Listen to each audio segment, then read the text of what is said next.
Hello everyone, welcome back to our channel statistics by Poonam. तो आज हम एक नया टॉपिक करने वाले हैं जिसका नाम है सिंपल कोरिलेशन कोएफिशिएंट। इसको आप सिंपली कोरिलेशन कोएफिशिएंट भी बोल सकते हो। सिंपल इज लाइक मतलब बेसिक आपको बता रही हूँ। तो पहले हम देखते हैं कोरिलेशन है क्या। कोरिलेशन कोएफिशिएंट विच इज रो, इसको रो बोलते हैं। ओके, इसको प्रोनाउंस किसी करते हैं, मैंने आपको बता दिया। रो tells us how strongly two variables are related. For example मैंने एक्स और वाई लिया तो मुझे ये रिलेशन बताता है कि दोनों एक दूसरे के साथ कितने टाइटली और कितने स्ट्रांगली वे में जुड़े हुए हैं। अगर मेरी रो की वैल्यू 1 आती है तो मैं बोल सकती हूँ ये दोनों क्या है, परफेक्ट पॉजिटिव कोरिलेशन है। अगर 0 आती है तो ये होगा नो कोरिलेशन, और अगर -1 आती है so it will be giving perfect negative correlation. तो ये था हमारा कोरिलेशन कोएफिशिएंट। ओके, इसका फॉर्मूला क्या है, दैट कोरिलेशन कोएफिशिएंट डिनोट किससे किया जाता है, अभी बताया, रो से, जिसमें हमारे पास 2 वेरिएबल्स हैं x एंड y। तो इस ये इक्वल टू होता है covariance x of y upon sigma x sigma y। अब सिग्मा x सिग्मा y क्या है हमारे, this is my standard distribution for x और you can say of x, और ये है हमारा standard distribution of y। Covariance क्या है, measures how x and y move together.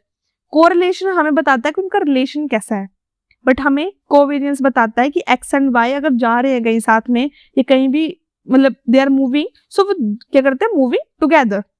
Okay, और कैसे, मतलब कैसे वो मूव कर रहे हैं। सो इस केस में फॉर्मूला क्या है कोवेरियंस का, covariance of X Y is equal to expectation of X Y, जिसको आपने अभी पढ़ा पिछली वीडियो में, which is product moments. Okay, minus expectation of X minus expectation sorry into expectation of Y.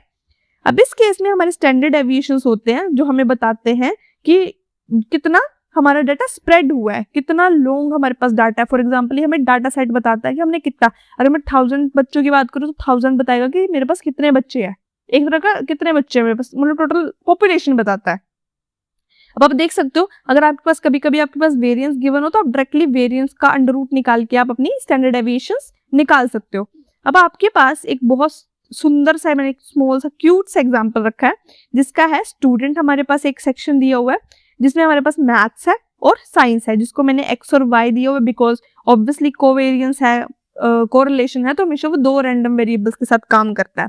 अब आप देख सकते हो मेरे पास 2 रोल नंबर्स हैं, 3 स्टूडेंट्स हैं। ओके, फर्स्ट के पास मैथ में 2 है और साइंस में 3 है, सेकंड के पास 4 और 5 है, थर्ड के पास 6th एंड 7th है। तो पहले अगर आप फॉर्मूला याद करो, this is my formula, this is my formula. इसको निकालने के लिए अगर मुझे ये फिर से, मुझे अगर क्या बोलते हैं उसको फिर से ओपन करना पड़े, so this is my formula. Everybody got it? This is like expectation of X Y, expectation of X Y minus expectation of X into expectation of Y. हमें अभी हमने पढ़ा ये फॉर्मूला, तो इसके निकालने के लिए पहले हम क्या कर लेते हैं, एक्सपेक्टेशन ऑफ एक्स निकाल लेते हैं। बहुत मतलब इजी वे में हम पहले अपना काम निपटा देते हैं। तो ये करने के लिए पहले एक्सपेक्टेशन ऑफ एक्स निकालनी है, तो मीन्स 2 + 4 + 6 डिवाइडेड बाय कितने हैं, 3। देखो मीन निकालना सभी को आता है, ये बच्चों वाला काम हो गया अब हम दोनों के बीच में। ओके, ये करने के बाद मेरे पास इसका मीन आता है 4। अब एक्सपेक्टेशन ऑफ वाई निकाल ली, मेरे पास आ गया 5। अब हम निकालेंगे प्रोडक्ट। प्रोडक्ट कैसा था, प्रोडक्ट मोमेंट एक्स और वाई। सो अब एक्स और वाई कैसे निकाले, एक्स और वाई निकालने के लिए पहले क्या करोगे आप, एक्स और वाई को मल्टीप्लाई करोगे, कर लिया मल्टीप्लाई, 2 × 3, फिर करोगे प्लस 4 × 5, फिर करोगे प्लस, फिर करोगे 6 × 7 डिवाइडेड बाय कितने सेट बने, 1 2 3, डिवाइड कर दो 3 से, खत्म बात। करने के बाद आपके पास क्या आ गया, 22.67। आपके पास कोवेरियंस का पूरा फॉर्मूला आ गया। देख लो कोवेरियंस की वैल्यूज डाली, आपके पास कोवेरियंस कितना आ गया, 2.67। मेरा ये वाला काम खत्म, बस छुट्टी। ये करने के बाद ओके, नाउ अब हमें क्या निकालना है, स्टैंडर्ड डेविएशन। स्टैंडर्ड डेविएशन निकालने के लिए मुझे क्या चाहिए, वेरिएंस चाहिए। सो वेरिएंस निकालने के लिए एक, आपको पता है वेरिएंस कैसे निकालते हैं। सो वेरिएंस निकालने के लिए मैंने क्या किया, आपने फॉर्मूला पढ़ा है, भूलना नहीं है, expectation of x square minus expectation of x का होल स्क्वायर। Got it? तो इसको निकालने के लिए मैंने क्या किया, मेरे पास वैल्यूज पड़ी हैं, तो मैंने क्या किया, 2 - 4 जो मेरे पास मीन है का होल स्क्वायर।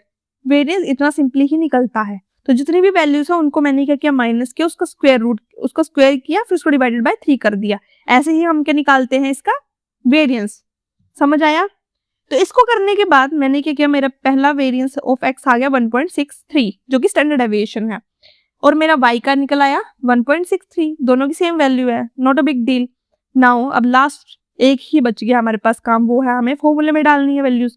तो देख सकते हो ऊपर मेरे पास आ गया 2.67 डिवाइडेड बाय 2. इसको मल्टीप्लाई करके मेरे पास आ गया 2.656। तो ये मोस्ट प्रोबेबली मेरी वैल्यू आ रही है 1.000 समथिंग ऐसी कुछ आ रही थी, बट मैंने इसकी 2 ही डेसिमल प्लेसेस लिए हैं। इसके बाद मेरे पास जो रिजल्ट आ रहा है वो आ रहा है इक्वल टू 1। तो अगर आपने नोटिस किया था मैंने आपको 3 प्रॉपर्टीज बताई थी, rho is equal to 1, rho is equal to 0 और रो इज इक्वल टू -1। तो अब देखोगे कि रो इज इक्वल टू 1 आ रहा है, so it is giving me perfect positive correlation.